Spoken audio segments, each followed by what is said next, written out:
बजरंगपुर नाम के गांव में पप्पू लोहार एक फोन बूथ चलाने का काम किया करता था और ऐसे ही अपना जीवन बिताया करता था। फोन बूथ गांव में होने की वजह से ज्यादा आमदनी पप्पू की ना हो पाती, लेकिन अपने फोन बूथ से पप्पू को बड़ा लगाव था। भाई साहब, मेरी ये चिट्ठी मेरे बेटे तक पहुंचा दो, तुम्हारा बड़ा उपकार होगा। हर बार मेरी चिट्ठी वापस आ जा रही है। एक सक्षम लड़के ने मुझे तुम्हारे दुकान का पता दे दिया और मेरे बेटे का मोबाइल नंबर दे दिया, इसीलिए मैं यहाँ आ गई। हाँ जी बहन जी, चिट्ठी क्या चीज है, आपको मैं उससे सीधे बात करवा देता हूँ। बड़ी मेहरबानी होगी आपकी। वो सब तो ठीक है, 1 मिनट बात करने का तुम्हें मुझे 1 रुपया देना होगा। लेकिन मेरे पास सिर्फ 1 ही रुपए है और 1 मिनट में मैं क्या क्या बातें कर पाऊंगी। उस महिला के नंबर बोलते ही पप्पू ने टेलीफोन में नंबर लगाया और कोने में खड़े होकर उनकी बातें सुनने लगा। हाँ बबुआ, कैसन बा, तुम ठीक तो हो? खाना समय पर खा रहे हो या नहीं? अरे कौनो दिक्कत नहीं है। नहीं माँ, चरण स्पर्श। गांव में पिताजी की तबीयत कैसी है? भूरी गाय बचवा दिया या बचिया?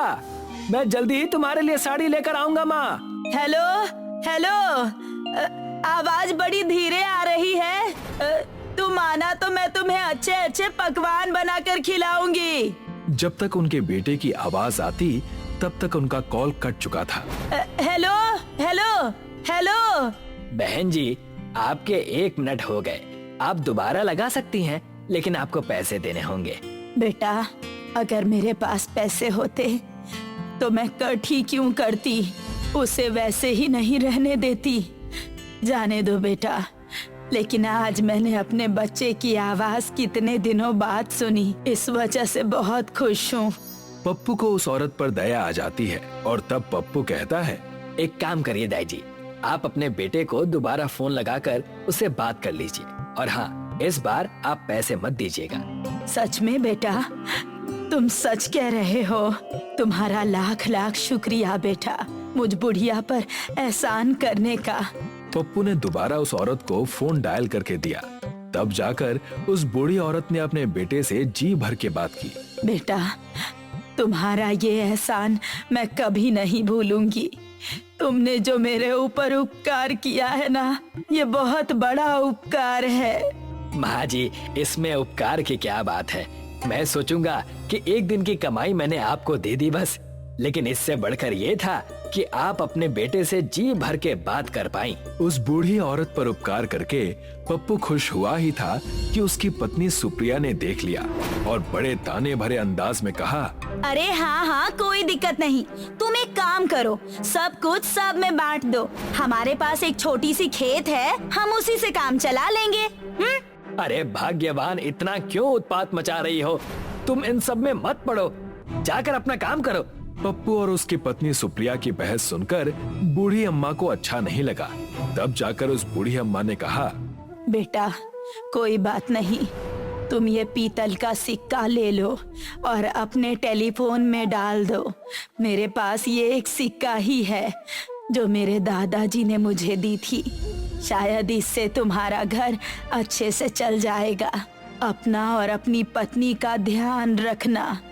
उस पीतल के सिक्के को पप्पू उस टेलीफोन बूथ में डालता है। जैसे ही पीतल का सिक्का उस टेलीफोन बूथ में जाता है, एक बड़ी सी रोशनी टेलीफोन में आती है और टेलीफोन चमक उठता है और पूरा सोने का बन जाता है, जिसे देखकर दोनों पति पत्नी हैरान हो जाते हैं। हाय माँ, इसमें कहीं करंट ना आ जाए, मुझे तो बड़ा डर लग रहा है। हाय रब्बा। नहीं नहीं, डरो मत, पीतल के सिक्के से इसमें कुछ नहीं हुआ है। दोनों डर कर रुके ही थे कि उस टेलीफोन में से एक आवाज आई और टेलीफोन कहने लगा, जो सिक्का तुमने मेरे अंदर डाला है वो एक जादुई सिक्का है। लोगों के मन के मुताबिक वो सिक्का उन्हें उनका परिणाम देता है। ये एक इच्छा पूर्ति टेलीफोन बन गया है जो कि पूरा सोने का है। क्या सच? अब मजा आएगा, हमारे पास अब सोने का टेलीफोन है। इसका इस्तेमाल हम अच्छे कामों में करेंगे। पागल हो गए हैं क्या जी आप? इससे मैं अच्छे से अच्छे गहने और खूब सारे पैसे मांगूंगी। सुप्रिया उस सोने की टेलीफोन को कान के पास लगाकर बोलने लगी।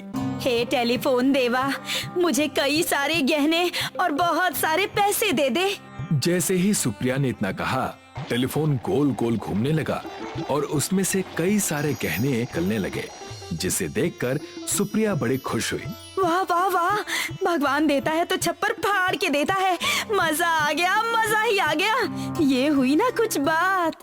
बस करो, अपनी लालच की टोकरी अपने पास ही रखो और जाकर घर का काम करो। अरे अभी थोड़ी, अभी तो मैं इस टेलीफोन से और भी बहुत सारी चीजें मांगूंगी, जिससे मेरा घर ठीक ठाक चलेगा। मजा आ गया, ये हुई ना कुछ बात। पप्पू और सुप्रिया का जीवन बदल चुका था। उन्होंने अपने लिए एक बड़ा सा घर भी बनवा लिया था। सुप्रिया पहले से बहुत ज्यादा लालची हो चुकी थी। एक दिन एक बच्चा मेले से खोकर उस टेलीफोन बूथ के पास पहुंच गया। मेरी माँ मेले में खो गई, मेरी मदद कीजिए। मुझे बताइए कि मैं क्या करूं। आओ बेटा, मेरे पास आओ। क्या चाहिए तुम्हें, ये बताओ। अंकल अंकल, मेरी माँ खो चुकी है, मैं उनके तलाश में हूँ। रुको, मैं तुम्हारी मदद करता हूँ। पप्पू ने उस सोने की टेलीफोन से कहा, हे टेलीफोन, इस बच्चे की मदद करना, इससे अपने परिवार से मिला देना। पप्पू के इतना कहते ही टेलीफोन से उस बच्चे की माँ बाहर आ गई। भगवान, तेरा लाख लाख शुक्रिया, मेरा बच्चा मुझे मिल गया। मैं आपसे बस यही चाहती थी। ये सब देखकर सुप्रिया का दिल दुख गया और वो टेलीफोन के पास गई और अपने पति पप्पू से कहने लगी, अब तुम देखना मैं इस टेलीफोन से क्या मांगती हूँ। भाग्यवान, रुको, हमारे पास रहने खाने के लिए सब कुछ पर्याप्त है। तुम क्यों इस तरह से बर्ताव कर रही हो? सुप्रिया ने पप्पू की एक ना सुनी और उस टेलीफोन से जाकर कहने लगी, हाय सोने का टेलीफोन देवा, मुझे इस दुनिया का भगवान बना दे, सारा संसार मेरी पूजा करे।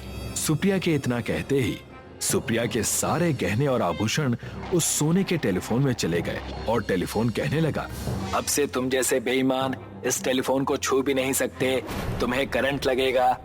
सुप्रिया का हिसाब टेलीफोन ने सुप्रिया को दे दिया। देखा, मैंने कहा था ना, जब नाश मनुष्य पर छाता है तो सबसे पहले विवेक मर जाता है। तुम्हें तुम्हारे किए की सजा मिल गई। सुप्रिया वहाँ से रोते हुए चली जाती है, जिसके बाद पप्पू सोने के टेलीफोन की मदद से गरीबों और बेसहारा लोगों की मदद करता है और सोने के टेलीफोन के साथ अपना व्यापार खुशी खुशी करने लगता है। गिरधारी एक गरीब किसान है। उसके पास अपने कुछ पुश्तैनी खेत हैं, लेकिन गिरधारी ने बैंक से बहुत सारा कर्ज ले रखा है और खराब मौसम होने की वजह से उसकी फसलों को बहुत नुकसान हुआ है। मुझे तो लगता है कि इस बार भी मौसम हमारा साथ नहीं देगा। ऐसा मत कहिए जी, अगर ये सच हुआ तो इस बार बैंक हमारे सारे खेत पर कब्जा कर लेगा, क्योंकि हमने 6 महीनों से बैंक का लोन नहीं भरा है। भला मैं क्यों चाहूंगा कि हमारी फसल बर्बाद हो, पर सब कुछ मेरे हाथ में तो नहीं है ना। जैसे ही फसल पकने का समय आता है, आसमान से ओले बरसने लगते हैं और गिरधारी की सारी फसल खराब हो जाती है। गिरधारी और उसकी पत्नी विमला दोनों रोने लगते हैं।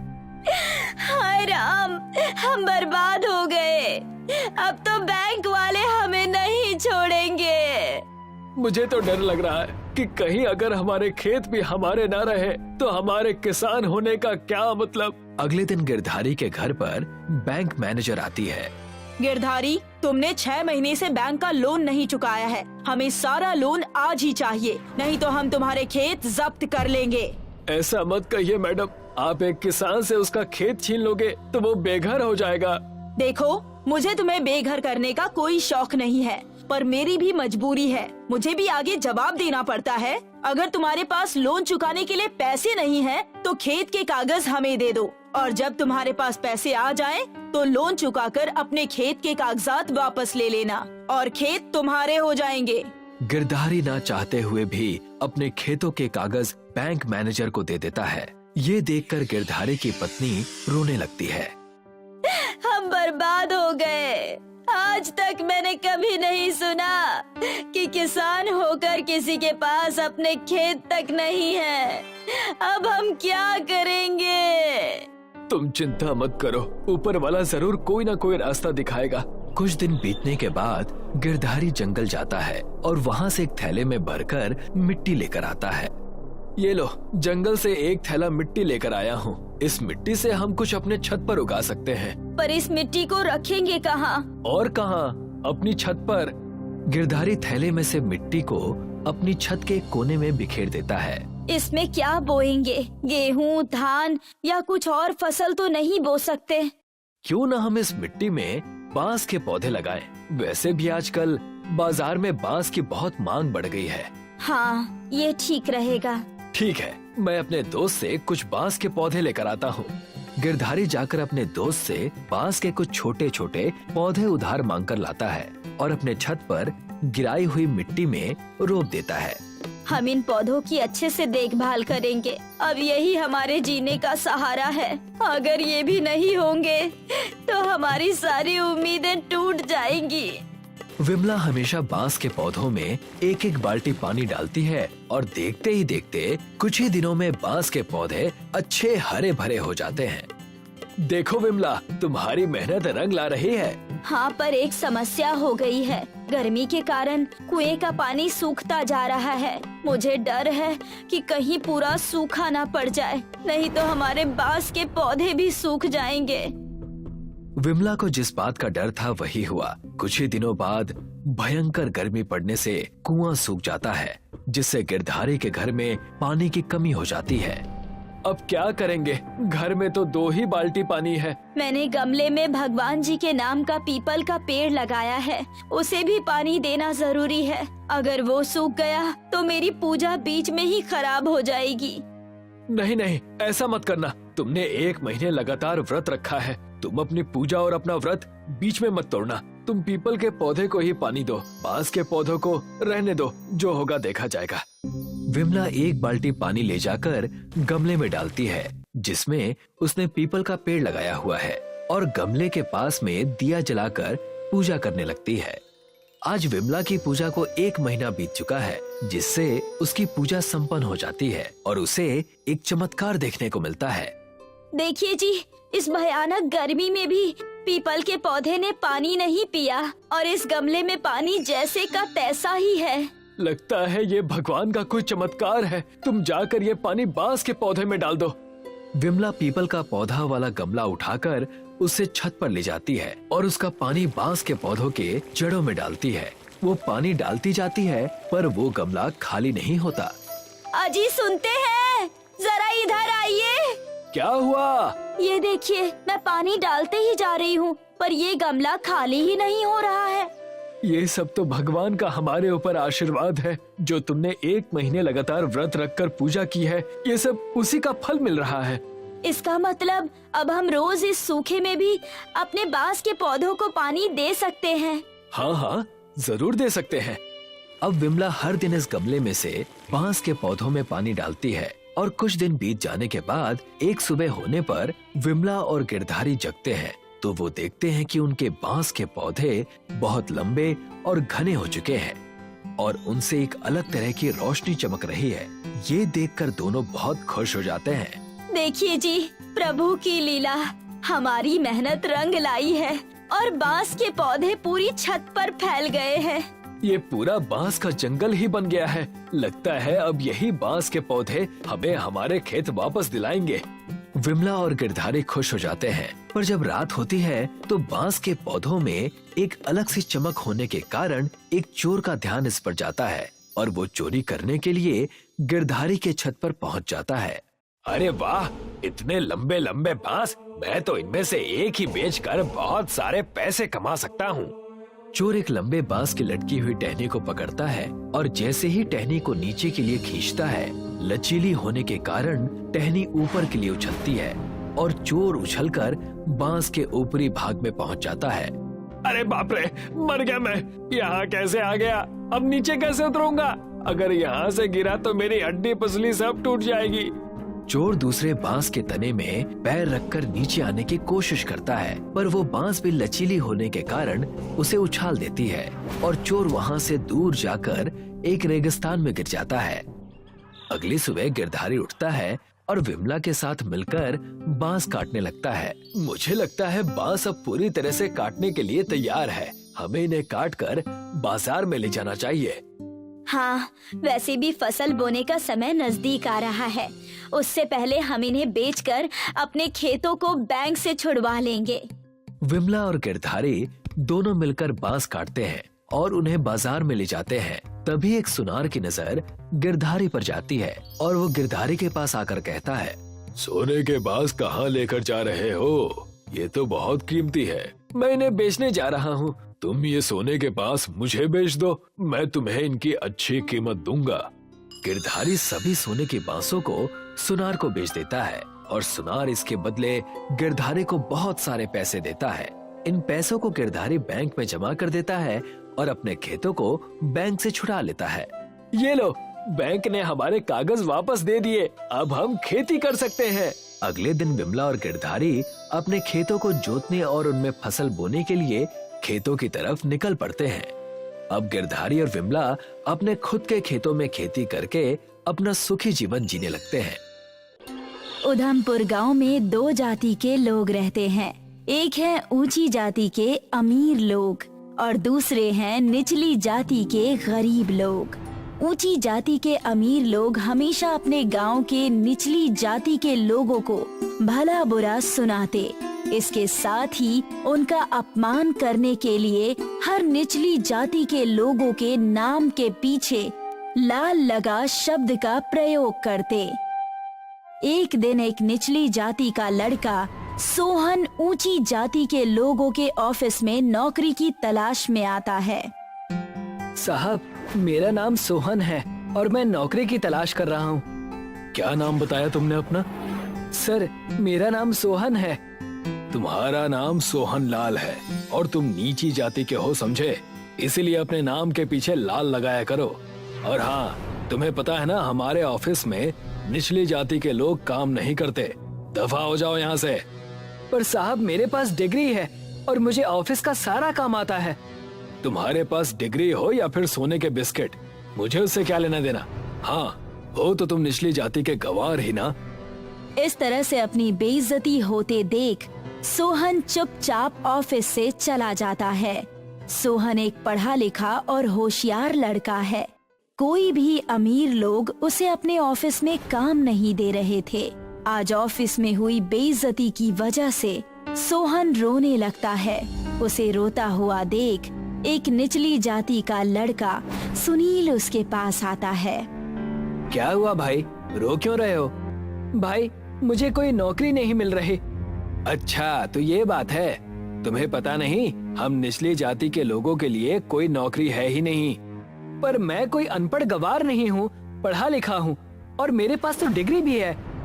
भले ही तुम कितना भी पढ़ लिख लो, लेकिन वो लोग इस बात को थोड़ी ना समझेंगे। सही कहा भाई तुमने। आज मैं ऊंची जाति वाले आदमी के ऑफिस में नौकरी की तलाश करने के लिए गया था। उसने मुझे बेइज्जत करके बाहर निकाल दिया। हमारी किस्मत में सिर्फ अमीर लोगों के कपड़े धोना लिखा है। उनके साथ ऑफिस में बैठकर काम करना नहीं। और जितना जल्दी हो सके तुम ये बात समझ लो और धोबी घाट पर कपड़े धोने के लिए आ जाओ। सोहन समझ जाता है कि उसे नौकरी नहीं मिलेगी, इसीलिए वो अगले दिन से धोबी घाट पर कपड़े धोने के लिए चला जाता है। नीची जाति के सभी लोग दिन भर मेहनत करके धोबी घाट पर अमीर लोगों के कपड़े धुलकर अपनी रोजी रोटी चलाया करते हैं। पर एक दिन अचानक से कुछ अमीर लोग धोबी घाट के सामने एक कारखाना बनाने के लिए आते हैं और निचली जाति के धोबियों को धोबी घाट खाली करने की धमकी देते हैं। हम लोग यहाँ सामने मैदान में एक बड़ा कारखाना खोल रहे हैं। तुम सभी लोग ये धोबी घाट छोड़कर यहाँ से कहीं और चले जाओ। पर ये धोबी घाट तो हमारी है, अगर हम इसे छोड़ देंगे तो खाएंगे पिएंगे क्या? तू तो वही है ना जो कुछ दिन पहले मेरे ऑफिस में काम मांगने के लिए आया था। हाँ, मैं वही हूँ जिसे पढ़ा लिखा और डिग्री होने के बावजूद भी आपने काम पर नहीं रखा। बहुत जुबान चल रही है तेरी। भूल गया कि तू निचली जाति का है। कैसे भूल सकता हूँ साहब, इसी वजह से तो काबिल होने के बावजूद भी मैं यहाँ धोबी घाट पर कपड़े धो रहा हूँ और आप बिना डिग्री के भी ऑफिस में कुर्सी पर बैठकर बिना मेहनत करे तनख्वाह ले रहे हैं। बदतमीज, तुझे तो मैं बाद में देख लूंगा। अगर तुम लोगों ने आज के आज धोबी घाट खाली नहीं किया तो तुम लोगों को गांव से निकलवा दूंगा। इतना कहकर दीपक गुस्से में वहाँ से चला जाता है। निचली जाति के लोगों के पास धोबी घाट पर काम करने के अलावा रोजी रोटी का दूसरा कोई साधन नहीं है, इसीलिए वो लोग धोबी घाट को खाली नहीं करते हैं।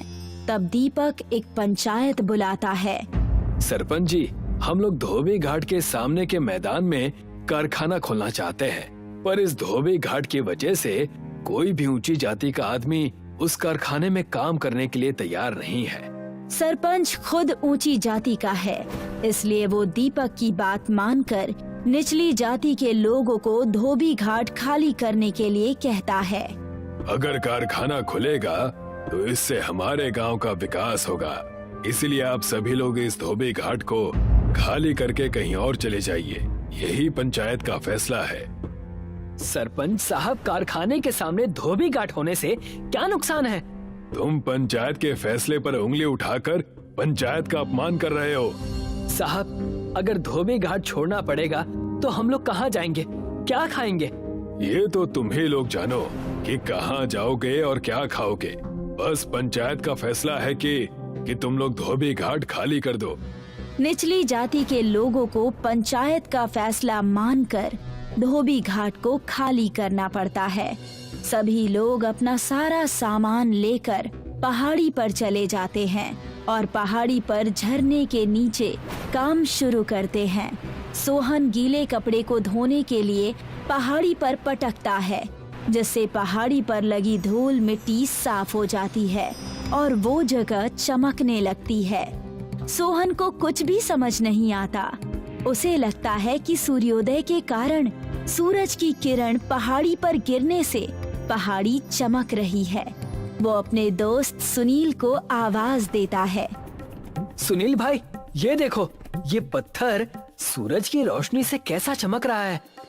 पत्थर की चमक देखने के लिए सुनील पास आता है तो ये देखकर वो चौंक जाता है। ये सूरज की रोशनी से नहीं चमक रहा, बल्कि ये तो सोने का पत्थर है। क्या सच कह रहे हो? मैंने कई साल पहले एक सुनार के साथ काम किया था। सोने की चमक को मैं अच्छी तरह से पहचानता हूँ। चलो देखते हैं और कितने पत्थर हैं सोने के। सोहन और सुनील पहाड़ी के दूसरे पत्थरों पर गीले कपड़े पटकते हैं, जिससे उन पर लगी धूल मिट्टी की परत हट जाती है और सभी सोने के पत्थर चमकने लगते हैं। अरे वाह, ये तो चमत्कार हो गया। ये तो पूरा का पूरा पहाड़ सोने का है। हाँ, इस सोने को बेचकर हम लोग अपने लिए पक्के मकान बना सकते हैं और खुद के लिए एक कारखाना भी खोल सकते हैं। सभी निचली जाति के लोग पहाड़ से कुछ सोना लेकर उसे शहर में ले जाकर बेचते हैं और उससे मिले पैसों से अपने लिए पक्के मकान बनवाते हैं। सुनील और सोहन सोने बेचकर मिले पैसों से अपना एक नया कारखाना खोल देते हैं। दूसरी तरफ दीपक और बाकी अमीर लोगों का कारखाना आर्थिक मंदी की वजह से बंद हो जाता है और जब उन्हें सोने के धोबी घाट का पता चलता है तो सभी अमीर सोना लेने के लिए पहाड़ी पर आते हैं। दीपक निचली जाति के लोगों से छुपकर अपनी जेब में भर लेता है, पर उसे ऐसा करते हुए सुनील देख लेता है। चोर, चोर! सुनील की आवाज से सभी निचली जाति के लोग दीपक को मारने के लिए इकट्ठे हो जाते हैं, पर तभी सोहन बीच में आ जाता है। ऐसा क्या हुआ साहब जी, जो आपको चोरी करने की नौबत आ पड़ी? मैं चोर नहीं हूँ। आर्थिक मंदी की वजह से हमारा कारखाना बंद हो गया है और हमारा सारा पैसा बर्बाद हो गया। हम सब लोगों के घर तक बिकने वाले हैं। आप चिंता मत कीजिए, आप हमारे कारखाने में नौकरी कर सकते हैं। मुझे माफ कर दो, मैंने अपने ऑफिस में तुम्हारी बहुत बेइज्जती की थी। कोई बात नहीं, मैं उस बात को भूल गया हूँ। सोहन दीपक और बाकी सब अमीर लोगों को माफ कर देता है और सभी अमीर लोगों को अपने कारखाने में नौकरी दे देता है और अब सभी निचली जाति और ऊंची जाति के लोग मिलजुल कर खुशी खुशी साथ में रहने लगते हैं।